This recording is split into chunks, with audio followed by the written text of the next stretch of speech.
وبارك على محمد وعلى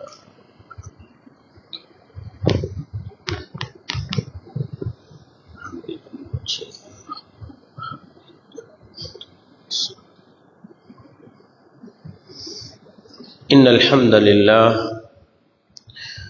نحمده ونستعينه ونستغفره ونعوذ بالله من شرور أنفسنا ومن سيئات أعمالنا من يهده الله فلا مضل له ومن يضلل فلا هادي له وأشهد أن لا إله إلا الله وحده لا شريك له وأشهد أن محمدا عبده ورسوله يا أيها الذين آمنوا اتقوا الله حق تقاته ولا تموتن إلا وأنتم مسلمون يا أيها الناس اتقوا ربكم الذي خلقكم من نفس واحدة وخلق منها زوجها وبث منهما رجالا كثيرا ونساء واتقوا الله الذي تساءلون به والأرحام إن الله كان عليكم رقيبا يا أيها الذين آمنوا اتقوا الله وقولوا قولا سديدا يصلح لكم أعمالكم ويغفر لكم ذنوبكم ومن يطع الله ورسوله فقد فاز فوزا عظيما أما بعد فإن أصدق الحديث كتاب الله وخير الهدي هدي محمد صلى الله عليه وسلم وشر الأمور محدثاتها وكل محدثة بدعة وكل ضلالة في النار. நடைமுறைகளில் சிறந்தது நபிகளார் ஸல்லல்லாஹு அலைஹி வஸல்லம் அவர்களுடைய வாழ்க்கை வழிமுறை என்றும் அவர்களுடைய வாழ்க்கை வழிமுறைகளுக்கு பின்னால் மார்க்கத்தில் புதிதாக புகுத்தப்பட்டவைகள் கர்மங்களிலே மிக மோசமானவைகள் பித்அத்துகள், எல்லா பித்அத்துகளும் வழிகேடுகள், எல்லா வழிகேடுகளும் மனிதனை நரகத்துக்கு இட்டுச் செல்லும் என்று சொன்னவனாக இப்பிரசங்கத்தை ஆரம்பம் செய்கின்றேன். அன்பார்ந்த இஸ்லாமிய சகோதரர்களே, அல்லாஹுவின் நல்லடியார்களே, இஸ்லாமிய மார்க்கம் ஒரு மனிதன் உண்மையான முஸ்லிமாக இந்த உலகத்தில் வாழ்வதற்கு இஸ்லாத்தின் அடிப்படை 5 விடயங்களை காட்டி ஒரு மனிதன் உள்ளத்தினால் ஏற்று நாவினால் மொழிந்து உறுதிப்படுத்த வேண்டிய ஒரு அடிப்படை ஷஹாதத்து அன் லா இலாஹ இல்லல்லாஹ் வ அன்ன முஹம்மதன் அப்துஹு வ ரசூலுஹு. வணக்கத்துக்கு தகுதியானவன் அல்லாஹுவை தவிர வேறு யாரும் இல்லை, முஹம்மத் ஸல்லல்லாஹு அலைஹி வஸல்லம் அவர்கள் அல்லாஹுவின் அடியாரும் அவனுடைய தூதரும் என்று உள்ளத்தினால் ஏற்று சாட்சி சொல்ல வேண்டும். இது முதலாவது அடிப்படை. இந்த அடிப்படையை ஏற்றுக்கொண்டால் அதை ஏற்றுக்கொண்ட அந்த மனிதனுக்கு ஒவ்வொரு நாளும் 5 நேரம் தொழுவது கட்டாயமாகி விடுகின்றது. 5 நேரம் தொழுகின்ற அந்த மனிதன் பொருளாதார வசதி உள்ளவனாக இருந்தால், ஜகாத்து கடமையாகிற நிலையில் இருந்தால் அவன் ஜகாத்தை கொடுக்க வேண்டும் என்பது 3வது அடிப்படை. ரமதானுடைய மாதம் வந்துவிட்டால் அவன் நோன்பு பிடிக்க வேண்டும் என்பது 4வது அடிப்படை. பொருளாதார வசதியும் இருந்து உடல் ஆரோக்கியமும் இருந்து மக்கமா நகருக்கு சென்று வருகின்ற சக்தியும் பெற்றிருந்தால் அவர் ஹஜ் செய்ய வேண்டும் என்பது 5வது அடிப்படை. அன்பார்ந்தவர்களே, இந்த 5 அடிப்படைகளுள் 3வது அடிப்படை ஜகாத் என்று சொல்லப்படுகின்ற அந்த கடமை. ஜகாத்தை பொறுத்தவரையில் ஒரு மனிதனுக்கு உலகத்தில் பல நலவுகளை ஏற்படுத்தி மறுமையில் பல நலவுகளை ஏற்படுத்தக்கூடிய ஒரு இபாதத் என்பதை நானும் நீங்களும் மறந்துவிடக்கூடாது. அன்பார்ந்தவர்களே, இஸ்லாமிய உறவுகளே, ஜகாத்தை பற்றி படிக்கின்ற நேரம் முதலாவது நாங்கள் விளங்க வேண்டிய பகுதி, ஜகாத் என்பது குறிப்பிட்ட காலத்தில் கடமையாகிற ஒரு கடமை அல்ல. மாறாக ஒரு மனிதனிடத்தில் இருக்கக்கூடிய குறிப்பிட்ட பொருளாதார எல்லையை வைத்து கடமையாக கூடிய பொருளாதாரத்துக்கான ஒரு கடமை ஜகாத்து கடமை. எங்களில் நிறைய பேர் நாங்கள் விளங்கிக் கொண்டிருப்பது ஜகாத்து கடமை என்பது ரமலானுடைய மாதத்தோடு சம்பந்தப்பட்ட கடமை என்பது. அன்பார்ந்தவர்களே, அடிப்படையை விளங்க வேண்டும். ரமலான் மாத நோன்புக்கும் ரமலானுடைய மாதத்துக்கும் பொருளாதாரத்துக்கு கடமையாகின்ற ஜகாத்துக்கும் எந்த சம்பந்தமும் இல்லை என்பதை நானும் நீங்களும் மறந்துவிடக் கூடாது. ஜகாத் என்பது எப்பொழுது கடமையாகும் என்றால், 10.5 பவுன் தங்கத்தின் அளவிலான பொருளாதாரத்தை ஒரு மனிதன் தன்னிடத்தில் கொண்டு அந்த நாளிலிருந்து ஒரு வருடம் பூர்த்தியாகிற பொழுது கடமையாக கூடியதுதான் ஜகாத்து கடமை. இன்றைக்கு ஷஅபான் மாதம் 15வது பிறையில் என்னிடத்தில் 10.5 பவுனுக்கு நிகரான சொத்து, பொருளாதாரம் அல்லது வியாபார முதலீடு அல்லது தங்கம் என்னிடத்தில் இருந்தால் இன்றுதான் என்னிடத்தில் அது பூர்த்தியாகும். இன்றிலிருந்து ஒரு வருடம் நான் கணக்கு பார்க்க வேண்டும். அடுத்த வருடம் ஷஅபானுடைய மாதம் 15வது நாளை நான் அடைகின்ற பொழுது எனக்கு ஜகாத்து கடமையாகும். என்னுடைய மனைவி பொருளாதாரத்தை தேடுகிறார்.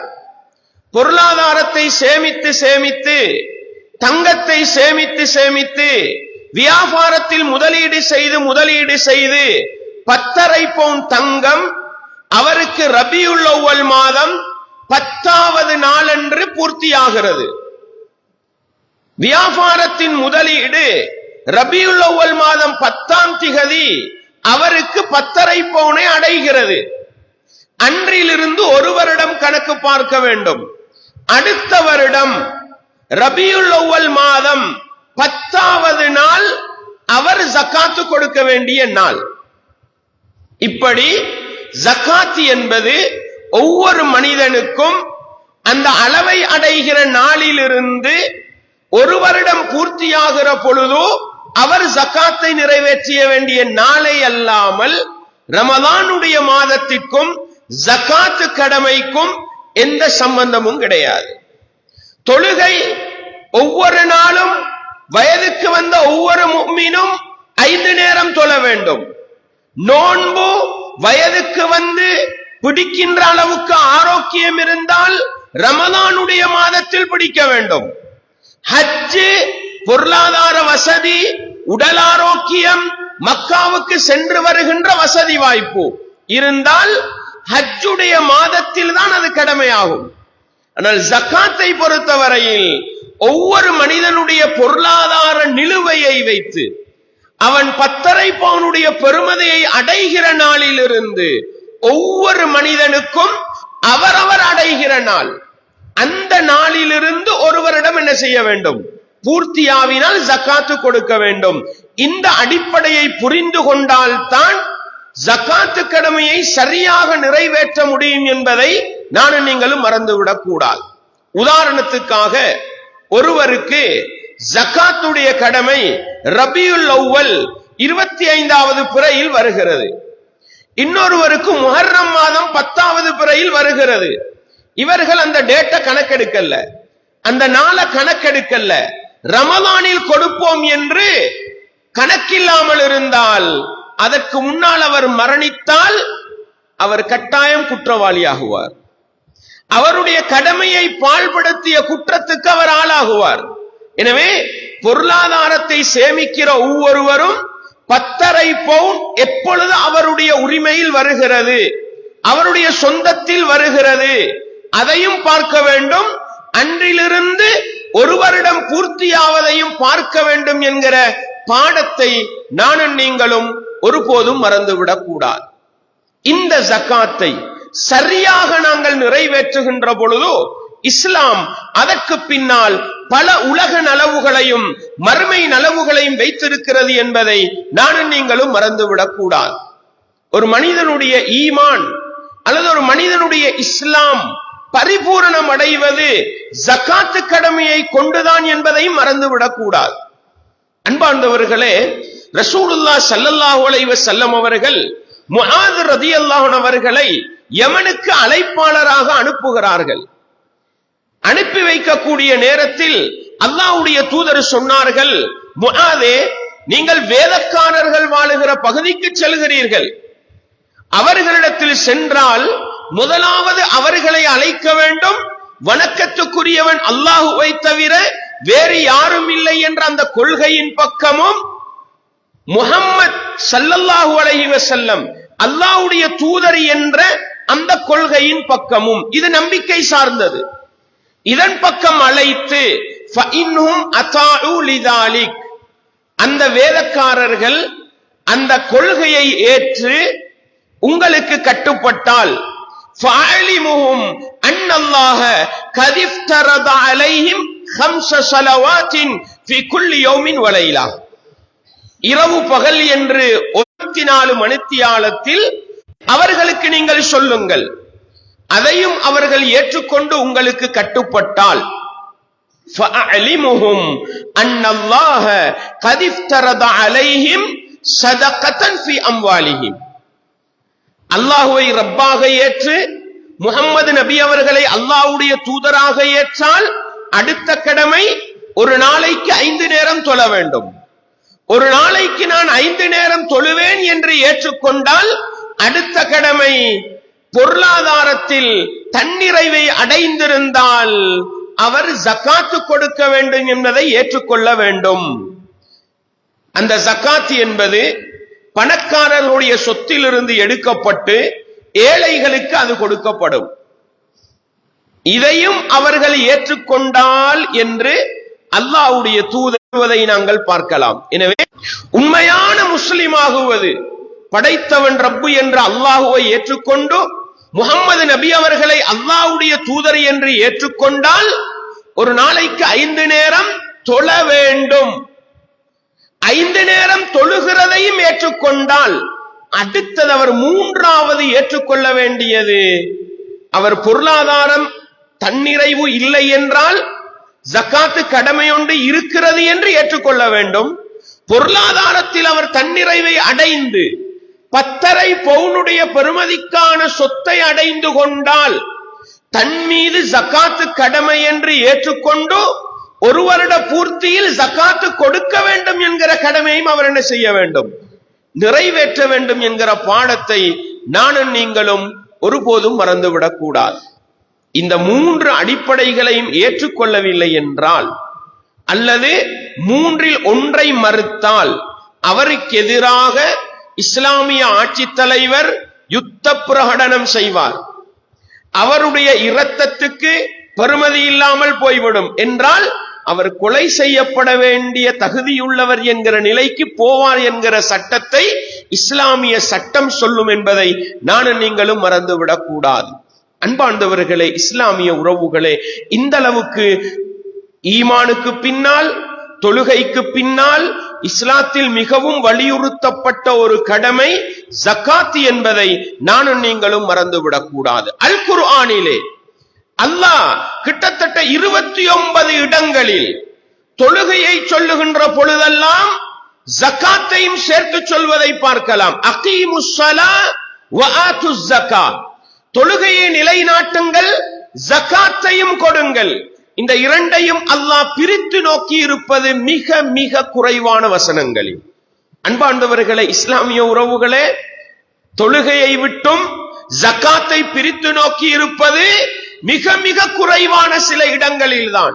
தொழுகையை சொல்லுகின்ற இடங்களில் 29 இடங்களில் ஜகாத்தை அல்லாஹ் நினைவூட்டுகிறான் என்றால், ஜகாத்தும் கொடுக்க வேண்டும் என்று சொல்கிறான் என்றால் தொழுகைக்கு அடுத்தபடியாக ஜகாத்தின் பெருமதியை நானும் நீங்களும் புரிந்து கொள்ள வேண்டும். ஏன் தெரியுமா? அல்லாஹுவை ரப்பாக ஏற்றுக்கொண்ட பல முஸ்லீம்கள், முஹம்மது நபி அவர்களை அல்லாஹ்வுடைய தூதர் என்று ஏற்றுக்கொண்ட பல முஸ்லீம்கள் தொழுகையில் கவனம் செலுத்துவதில்லை. தொழுகையில் கவனம் செலுத்தாத முஸ்லீம்கள் தான் பெரும்பான்மை. தொழுகின்ற அந்த 10%, 15% எடுத்துக்கொண்டால், தொழுபவர்கள் என்றால் ஒரு நாளைக்கு 5 நேரம் தொழுபவர்கள், ஒரு நாளைக்கு 5 நேரம் தொழுபவர்கள் 10% முஸ்லிம் சமூகத்தில் இருக்கிறதா என்று கேள்வி கேட்கிற அளவுக்கு ஒவ்வொரு குடும்பத்தை எடுத்துக்கொண்டால் பொடுபோக்கு செய்பவர்கள் தான் அதிகம். தொழுகின்ற அந்த சாராரை எடுத்துக்கொண்டால் அதிலும் ஜகாத்து கடமை என்றால் அதை முறையாக நிறைவேற்றாதவர்கள் தான் அதிகம். கொடுப்பவர்கள் என்ன செய்கிறார்கள்? ரமலானுடைய மாதம் வந்துவிட்டால் 100 ரூபாய்க்களாக, 1000 ரூபாய்க்களாக, 5000 நோட்டுகளாக மாற்றி வைத்துக் கொண்டு வருகிற ஏழைகளுக்கெல்லாம் பங்கு வைத்துவிட்டு நான் ஜகாத்து கொடுத்து விட்டேன் என்று திருப்தி அடைகிறார்கள். இல்லை சகோதரர்களே, இல்லை. ஜகாத்துக்கு என்று தனி பாடத்திட்டம் இருக்கிறது. ஜகாத்து கொடுப்பதற்கு நபிகளாருடைய தனி வழிகாட்டல் இருக்கிறது. அதை பேணி அதை முறையாக கொடுக்காத வரையில் ஜகாத்து கடமையை நிறைவேற்றியவர்களாக மாற முடியாது என்கிற பாடத்தை நானும் நீங்களும் மறந்துவிடக் கூடாது. இந்த ஜகாத்தை சரியாக நிறைவேற்றினால் அவருக்கு உளச்சுத்தமும் ஏற்படும், வெளி வாழ்க்கையில் ஏற்படக்கூடிய சுத்தமும் ஏற்படும்.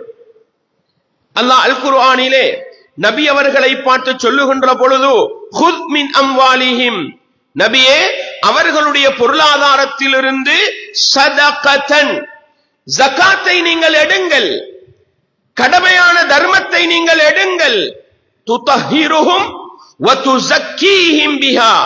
அல்லாஹ் எப்படி சொல்லி காட்டுகிறான்? அந்த சதகா எடுப்பதன் மூலம் அது அவர்களை சுத்தப்படுத்தும், அது அவர்களை தூய்மைப்படுத்தும். 2 வார்த்தைகளை அல்லாஹ் சொல்கிறான். அன்பார்ந்தவர்களே, பொதுவாக தஹாரத் என்பது வெளிப்படையான சுத்தத்தை குறிக்கும், தஸ்கியத் என்பது உளரீதியான சுத்தத்தை குறிக்கும். இந்த 2 விதமான சுத்தங்களையும் ஏற்படுத்தக்கூடிய ஒரு இபாதத் ஜகாத் என்பதை நானும் நீங்களும் மறந்துவிடக் கூடாது. இன்றைக்கு ஜகாத்து கொடுப்பவர்கள் சமூகத்திலே இருக்கிறார்கள். ஆனால் ஜகாத்து கொடுக்கிற மனிதர்களை பார்த்து பயப்படுகின்ற முஸ்லிம்கள் அதிகமாக இருக்கிறார்கள். ஏன்? ஆஜியார்னா ஜகாத்து கொடுக்கிறார் தான், ஆனா பிசினஸ்ல நேர்மை இல்ல, கொடுக்கல் வாங்கல்ல நேர்மை இல்ல, பொருளாதாரத்தை திரட்டுறதுல சரியா இல்ல, ஏமாத்துறாரு, அநியாயம் பண்றாரு, கலப்படம் செய்கிறார், தில்லு முள்ளு செய்கிறார். அல்லாஹ் அருள் புரிந்த விரல் விட்டு எண்ணப்படுகின்ற சில மனிதர்களை தவிர என்று சொல்லலாம், பார்ப்பதற்கு அரிது. ஏன்? ஜகாத் என்ற கடமை சரியாக நிறைவேற்றப்படுமாக இருந்தால் அந்த ஜகாத்து கடமை மனிதனை சுத்தப்படுத்தும். எதிலிருந்தெல்லாம் சுத்தப்படுத்தும்? முதலாவது, மனிதன் செய்கின்ற பொருளாதார ரீதியான பாவங்கள் இருக்கிறது, மனிதன் செய்கிற தப்புகள் தவறுகள் இருக்கின்றன. அந்த தப்புகள் தவறுகளில் இருந்தெல்லாம் மனிதனுடைய உள்ளத்தை ஜகாத்து சுத்தப்படுத்தும். அல்லாஹ் இஸ்ரவேலிய சமூகத்தோடு செய்து கொண்ட உடன்படிக்கையை பற்றி சொல்கிற நேரம் அல்லாஹ் சொல்லி காட்டுகிறான். சூரத்துல் மாஇதாவுடைய 12வது வசனம் வாசித்து பாருங்கள். வலக்கது அகத்னா மீசாக பனி இஸ்ராயீல், இஸ்ரவேலிய சமூகத்திடத்தில் இருந்து நாங்கள் உடன்படிக்கையை எடுத்தோம், நிச்சயமாக எடுத்தோம். அவர்களிலிருந்து சுத்தமான 12 பேரை நாங்கள் தேர்வு செய்து அனுப்பினோம். வக்கால் அல்லாஹு இன்னி மஅக்கும், அல்லாஹ் அவர்களுக்கு உத்தரவாதம் கொடுத்தான், நான் உங்களோடு இருக்கிறேன், என்னுடைய பாதுகாப்பு உங்களுக்கு இருக்கிறது. எப்பொழுது? லஇன் அகம்துமுஸ் ஸலாத வ ஆதைதுமுஸ் ஸகாத, நீங்கள் தொழுகையை நிலைநாட்டி ஜகாத்தும் கொடுத்து, வ ஆமன்தும் பிருசுலி, என்னுடைய தூதர்களையும் நீங்கள் நம்பி, வ அஸ்ஸர்துமூஹும், அவர்களுக்கு நீங்கள் உதவியும் புரிந்தால், வ அக்ரல்துமுல்லாஹ கர்தன் ஹஸனா, அல்லாஹ்வுக்காக நீங்கள் தேவைப்படக்கூடியவர்களுக்கு அழகிய கடனும் கொடுத்து வந்தால், ல உகஃபிரன்ன அன்கும் ஸய்யிஆத்திக்கும், உங்களுடைய பாவங்களை உங்களுக்காக நான் மன்னிப்பேன்.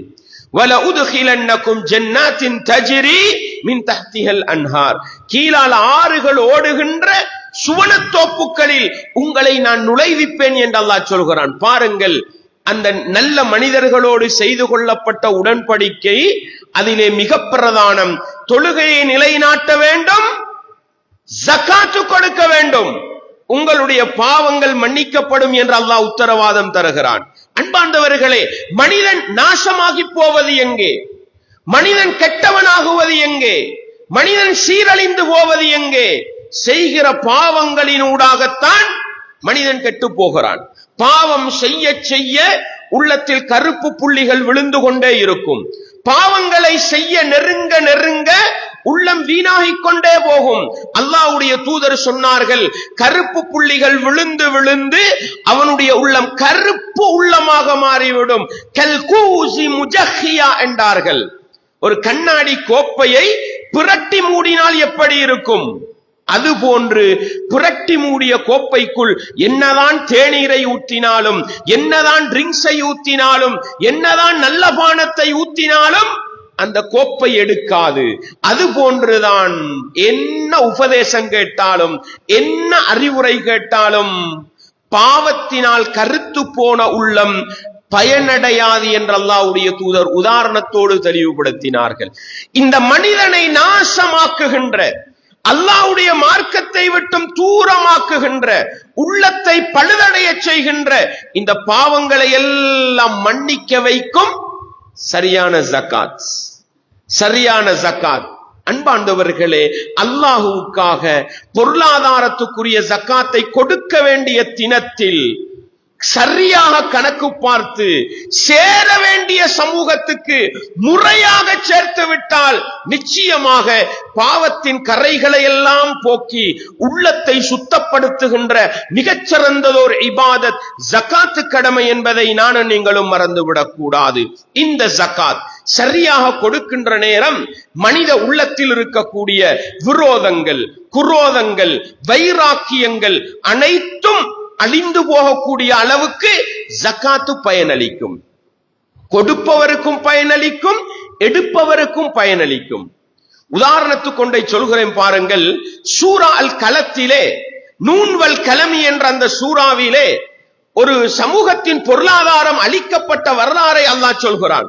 இன்னா பலவுனாஹும் கமா பலவுனா அஸ்ஹாபல் ஜன்னா, பெரியதொரு தோட்டம் கொடுக்கப்பட்ட சமூகத்தை அல்லாஹ் இரவோடு இரவாக தோட்டத்தை அளித்தான். எப்படி? அவர்கள் அறுவடை செய்கிற நாள் நாளைக்கு என்றால், இன்றைக்கு மாலையில எல்லாரும் கதைச்சுக்கிறாங்க. எப்படி? நாளைக்கு காலையோட எல்லாரும் போகணும், காலையோட எல்லாரும் அறுவடை செய்ய போகணும். எப்படி போனாங்க தெரியுமா? ஃபந்தலகு வஹும் யதகாஃபதூன்.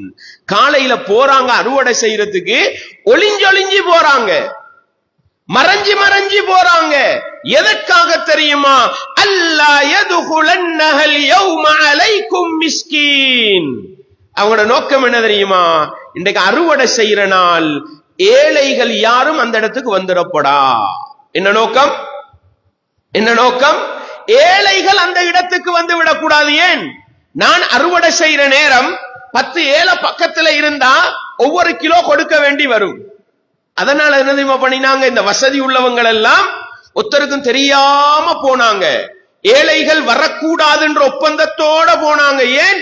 ஏழைகளுக்கு கொடுக்க கூடாது. அல்லாஹ் என்ன தெரியுமா செஞ்சான்? அந்த ஒப்பந்தத்தோட தூங்கின சமூகம் இரவோடு இரவா அல்லாஹ் ஒரு காத்து அனுப்பினான். அவ்வளவு விவசாய பூமியும் பத்தி கருகி போனது. என்ன சொல்ல வருகிறேன் தெரியுமா? சொத்து உள்ள அந்த சமூகம் ஏழைகளுக்கு கொடுக்க கூடாதுன்ற வைராக்கியம், ஏழைகளை முன்னேற விடக் கூடாதுன்ற தப்பெண்ணம் உள்ளத்தில் நிறைத்து வைத்திருந்தார்கள். அது அவர்களுக்கு அழிவை கொண்டு வந்தது. அன்பார்ந்தவர்களே, ஜகாத்து கொடுக்கிறோம் என்றால் உள்ளத்தில் என்ன ஐக்கி? இந்த ஏழையும் நல்லா வாழணும், இந்த ஏழையும், இந்த கஷ்டவாளியும், இந்த கடனாளியும் நிம்மதியா வாழணும். உள்ளத்திலே ஏழைகளை பற்றி இருக்கின்ற அந்த அந்த அந்த தரக்குறைவு, அடுத்தவர்களை மட்டம் தட்டுகின்ற தன்மை, ஏழைகளுக்கு கொடுக்க கூடாது என்ற அந்த கெட்ட உணர்வு அதையெல்லாம் முறையாக ஜக்காத்து கொடுக்கும் பொழுது அந்த ஜக்காத்து போக்கி விடுமா இல்லையா? ஏழைகளை மதிக்கிற பக்குவத்தை கொண்டு வருமா இல்லையா? அன்பாண்டவர்களே, இப்பொழுது நாங்கள் சிந்திப்போம். ஏழைகளுக்கு பொருளாதாரத்தை கொடுக்கிற நான் எங்கிருந்து கொடுக்கிறேன்? என்னுடைய கெசியர் லாட்சிலிருந்து தான் கொடுக்கிறேன், என்னுடைய அக்கவுண்டில் இருந்து தான் கொடுக்கிறேன். யாரிடத்திலிருந்து உழைத்தது? சமூகத்திலிருந்து உழைத்ததல்லவா? என்னுடைய பணத்தில் ஏழைக்கு விற்பனை செய்து எடுத்த லாபமும் இருக்கிறது, கஷ்டவாளிக்கு கொடுத்து எடுத்த லாபமும் இருக்கிறது. அன்பாண்டவர்களே, அல்லாஹ்வுக்காக நானும் நீங்களும் ஜக்காத்து கொடுத்தால் அடுத்தவனை ஏமாற்றி பொருளாதாரம் தேடுவோமா? நிதானமாக சிந்தித்து பார்க்க வேண்டும். நானும் நீங்களும் கொடுக்கின்ற ஜக்காத் இஹ்லாஸோடு அல்லாஹ்வுக்காக கொடுக்கின்ற ஜக்காத்தாக இருந்தால், அடே நான் அல்லாஹ்வுக்காக ஜக்காத்து கொடுக்கிறவன், எப்படி ஏழையை ஏமாத்தலாம்? எப்படி அடுத்தவனுடைய சொத்தை அநியாயமாக சுரண்டி ஜக்காத்து கொடுக்கிற பணத்தோடு சேர்க்கலாம்? எப்படி அடுத்தவனுக்கு துரோகம் இழைத்து பணத்தை சேமித்து ஜக்காத்து கொடுக்கலாம்? நான் அல்லாஹ்வுக்காக ஜக்காத்து கொடுக்கிற மனிதன், என்னுடைய பணத்திலே அநியாயமாக ஒரு ரூபாவையும் சேரவிட மாட்டேன். அடுத்தவனை ஏமாற்றி கலப்படம் செய்து அளவு நிர்வையில் மோசடி செய்து அடுத்தவனுடைய சொத்தை சுரண்டி ஒரு சதமும் சேர்க்க மாட்டேன். ஏன்? நான் அல்லாஹ்வுக்காக ஜக்காத்து கொடுக்கிற மனிதன். அன்பாண்டவர்களே, இப்படி நானும் நீங்களும் ஜக்காத்து கொடுத்தால் இந்த ஜக்காத் எங்களுடைய உள்ளத்தில் இருக்கின்ற ஏமாற்றுதல், துரோகம் இழைத்தல், சுரண்டுதல், அளவு நிர்வையில் மோசடி செய்தல், கலப்படம் செய்தல், குறைகளை மறைத்து பிசினஸ் செய்தல், எல்லா அநியாயங்களுக்கும் முற்றுப்புள்ளி கிடைக்குமா இல்லையா?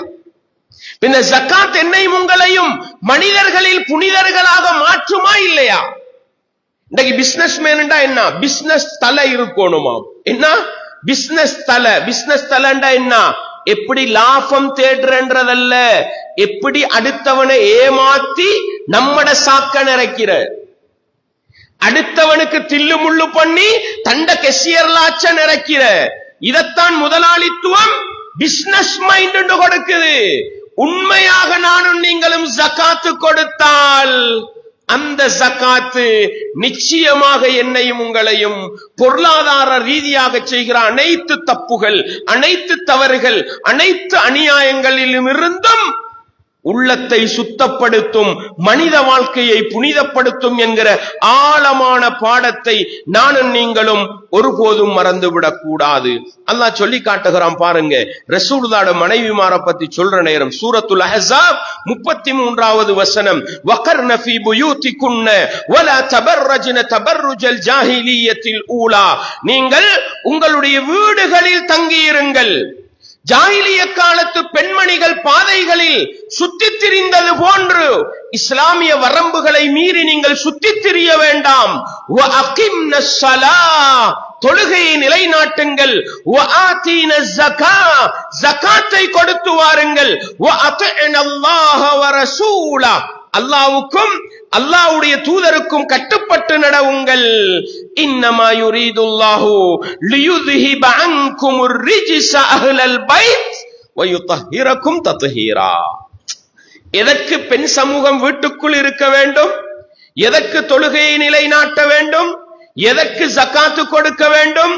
எதற்கு அல்லாஹ் ரசூலுக்கு கட்டுப்பட வேண்டும்? அல்லாஹ் விரும்புவது நபியின் குடும்பத்து பெண்மணிகளே, உங்களிடத்தில் இருக்கிற அசுத்தங்களை போக்க வேண்டும், உங்களை சுத்தப்படுத்த வேண்டும் என்பதற்குத்தான்.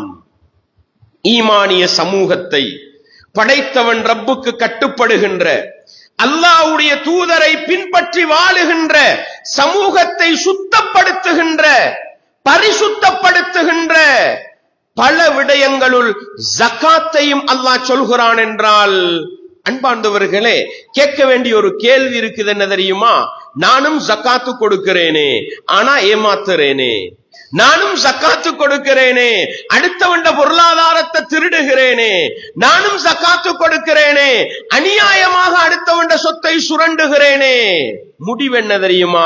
ஜக்காத்து ஜக்காத்தாக கொடுபட்டால் நிச்சயமாக அது எங்களுடைய வாழ்க்கையிலே நேர்மையை கொண்டு வரும், பொருளாதாரத்தில் உண்மையான முஸ்லிமாக வாழச் செய்யும். எனவே ஜகாத்தை பத்தி கொஞ்சம் படிப்போம். ஜகாத்தை எப்படி சரியா கொடுக்கணும்னு ட்ரை பண்ணுவோம், முறையாக கொடுப்போம். நானும் நீங்களும் கஷ்டப்படாமல் எங்களுடைய வாழ்க்கை புனிதத்தன்மையை அடையும் என்பதை நானும் நீங்களும் மறந்துவிடக் கூடாது.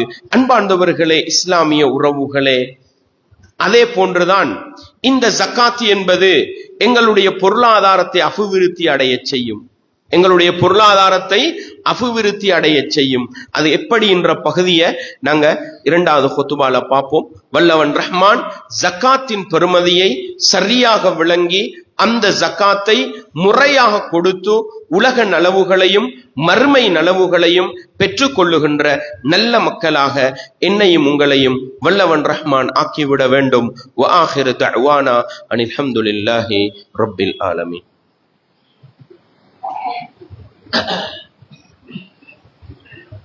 அல்ஹம்துலில்லாஹ் வஸ்ஸலாத்து வஸ்ஸலாமு அலா ரசூலில்லாஹ் வ அலா ஆலி ஹிஸ்பில்லாஹ். அம்மா பஅத்.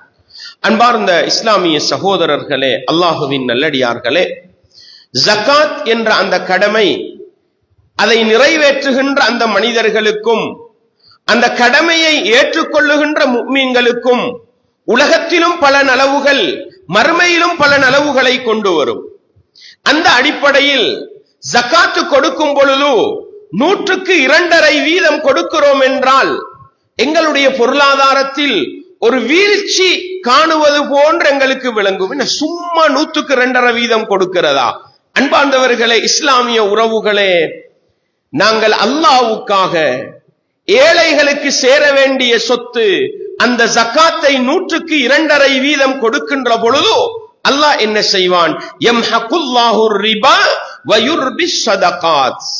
வட்டியை அல்லாஹ் அழிப்பான், தர்மங்களை அல்லாஹ் வளர்ப்பான் என்பது அல்லாஹ்வுடைய அடிப்படை. எங்களுடைய சொத்துக்களுக்கான பாதுகாப்பு உத்தரவாதம், எங்களுடைய சொத்துக்களுக்கான காப்புறுதி சதகா ஜகாத் என்பதை நானும் நீங்களும் மறந்துவிடக் கூடாது. அல்லாஹ் பாதுகாப்பான், அதை வளர்ப்பான், இரண்டும் இருக்கிறது என்பதை மறந்துவிடக் கூடாது. அல்லாஹ் சொல்லி காட்டுகிறான். 2வது அத்தியாயம் 261வது வசனம். மஸலுல்லதீன யுன்ஃபிகூன அம்வாலஹும் ஃபீ ஸபீலில்லாஹ் கமஸலி ஹப்பா அம்பதத் 7 சனாபில் ஃபீ குல்லி சும்புலத்தின் 100 ஹப்பா வல்லாஹு யுதாஇஃபு லிமன் யஷா வல்லாஹு வாசிஉன் அலீம். அல்லாஹ் என்ன சொல்கிறான்? அல்லாஹ்வுடைய பாதையில் செலவழிக்கின்ற மனிதர்களுக்கு உதாரணம் ஒரு வித்தை பயிரிடுவது போன்று. ஒரு நெல்லு பூமியுக்கு தாற்றம், அது 7 கதிர்களை வெளியிடும். ஒரு கதிர்ல 100 வித்துக்கள் வரும். போட்டது கொண்டு 700 வருகிறது பாருங்கள். அது போன்றுதான் அல்லாஹ் என்ன செய்வான்? அன்பாண்டவர்களே, அல்லாஹ்வுக்காக கணக்கு பார்த்து ஜகாத்து கொடுக்கிறோம், அல்லாஹ்வுக்காக கணக்கு பார்க்காமல் சதக்கா செய்கிறோம். இந்த ரெண்டுக்கும் அல்லாஹ் இந்த கிஃப்ட வச்சிருக்கிறான். அன்பாண்டவர்களே, இஸ்லாமிய உறவுகளே, அல்லாஹ் அள்ளி தருவான். வல்லாஹு யுதாஇஃபு லிமன் யஷா. அல்லாஹ் நாடியவர்களுக்கு பன்மடங்காக பெருக்கி கொடுப்பான். ரசூலுல்லாஹ் ஸல்லல்லாஹு அலைஹி வஸல்லம் அவங்க சொன்னாங்க புகாரியில 2440வது இலக்க செய்தி, மன் தஸத்தக பிஇத்லி தம்ரத்தின் மின் கஸ்பின் தய்யிபின். ஹலாலான நல்ல வருமானத்திலிருந்து பாருங்கள் எது பயனளிக்கும். நான் சொன்னேன், பொருளாதாரத்தை தேடுகிற பொழுதும் அநியாயம், ஜகாத்தை கொடுக்கிற பொழுதும் முறை தவறினால் அந்த ஜகாத்தில எந்த நலவும் இருக்காது, அந்த பொருளாதாரத்தில எந்த நலவும் இருக்காது. மின் கஸ்பின் தய்யிபின், நல்ல வருமானம், ஹலாலான பொருளாதாரம், அதிலிருந்து ஒருவர் ஒரு ஈர்த்தம் பழத்தின் அளவு தர்மம் செய்தால் வலா யஸ்அது இலல்லாஹி இல்ல தய்யிப். அல்லாஹ் ஏற்றுக்கொள்றது நல்லதைத்தான். நீங்க கோடிக்கணக்கு கொடுத்தாலும் வருமானம் குறுக்கு வழியா, வருமானம் ஹராமான வழியா, ஜகாத்தை சரியா கொடுக்கிறீங்க, தேடுற வழி ஹராமா, அந்த ஜகாத்தெல்லாம் எட்டியும் பார்க்க மாட்டான், அந்த தர்மத்தெல்லாம் திரும்பியும் பார்க்க மாட்டான். ஏன்? ஹலாலான வழியில் வந்து தர்மம் செய்தால் ஜகாத்து கொடுத்தால் தான் அல்லாஹ் ஏற்றுக்கொள்வான். ஃபஇன்னல்லாஹ யதகப்பலுஹா பியமீனி. ரசூலுல்லாஹ் சொல்றாங்க, அல்லாஹ் அவனுடைய வலக்கரத்தால் மனிதன் கொடுக்கின்ற ஜகாத்தை, தர்மத்தை அல்லாஹ் ஏற்றுக்கொள்வான். வலக்கரத்தால் ஏற்றுக்கொள்வான். அல்லாஹ்வுடைய 2 கரங்களும் வலக்கரம் என்று ரசூலுல்லாஹ் சொன்னார்கள். சும்ம யுரப்பிஹா லிஸாஹிபிஹி, பிறகு அல்லாஹ் அந்த ஜகாத் சதகா கொடுத்ததை அல்லாஹ் பன்மடங்காக வளர்ப்பான். கமா யுரப்பி அஹதுக்கும் ஃபுலுவஹு, எப்படி ஒரு மனிதன் தன்னிடத்தில் இருக்கக்கூடிய ஒரு ஒரு வித்தை வளர்ப்பாரோ, பாதுகாத்து வளர்ப்பாரோ, அது போன்று கொடுத்த ஜகாத்தை தர்மத்தை அல்லாஹ் வளர்ப்பான். அல்லாஹு அக்பர். இதர பெருமதி தெரியாது. எனவே அன்பார்ந்தவர்களே, எங்களுடைய பொருளாதாரத்துக்கு பாதுகாப்பு உத்தரவாதம், எங்களுடைய பொருளாதாரத்துக்கான காப்புறுதி நாங்கள் கொடுக்கின்ற சதகா முறையாக கொடுக்க வேண்டும். முறையாக பொருளாதாரத்தை தேட வேண்டும். செய்தால் நிச்சயமாக உலகத்திலும் பரக்கத்திருக்கும். சில நேரம் அல்லாஹ் எங்களை படைக்கிறதுக்கு முன்னால் எங்களுக்கு சோதனை தாண்டு எழுதி இருந்தால் மறுமையில் அல்லாஹ் பன்மடங்காக தந்து எங்களை கண்ணியப்படுத்துவான் என்கிற பாடத்தையும் நானும் நீங்களும் ஒருபோதும் மறந்துவிடக் கூடாது. இதை தாண்டி சதக்கா செய்கிற பொழுது, ஜகாத்து கொடுக்கிற பொழுது அல்லாஹ் தருகின்ற கூலியின் அளவை மட்டிட முடியாது. அல்லாஹ் சொல்லி காட்டுகிறான். சூரத்துன் நிசா 162வது வசனம், லாக்கினிர் ராசிகூன ஃபில் இல்மி மின்ஹும் வல் முஃமினூன யுமினூன பிமா உன்ஸில இலைக வமா உன்ஸில மின் கப்லிக். அறிவு கொடுக்கப்பட்ட மனிதர்கள் அல்லாஹ் இறக்கி வைத்த வேதங்களையும் முஹம்மது நபி அவர்களுக்கு குறிப்பிட்டு இறக்கப்பட்ட வேதத்தையும் நம்பக்கூடிய முஃமின்களும், வல் முகீமீன ஸலாஹ், தொழுகையை நிலைநாட்டக்கூடியவர்கள், ஜகாத்து கொடுக்கக்கூடியவர்கள், முத்தூன ஸகா, தொழுகையை நிலைநாட்டக்கூடியவர்கள், ஜகாத்து கொடுக்கக்கூடியவர்கள். ஈமான், தொழுகை, ஜகாத், இதை செய்து விட்டால் உலாயிக சனுதீஹிம் அஜ்ரன் அஸீமா, அவர்களுக்கு நாங்கள் மகத்தான கூலியை கொடுப்போம் என்று அல்லாஹ் சொல்லி காட்டுகிறான். உலக நலவு, மனிதனிடத்தில் ஏற்படுகிற மாற்றம், புனிதத்துவம், அதுவெல்லாம் ஒரு உலகத்தில் கிடைக்கின்ற, கண் முன்னால் கிடைக்கின்ற நலவுகள். இதை தாண்டி மறுமையில் அல்லாஹ் மிகப்பெரிய கூலியை வைத்திருக்கிறான் என்பதை நானும் நீங்களும் ஒருபோதும் மறந்துவிடக் கூடாது.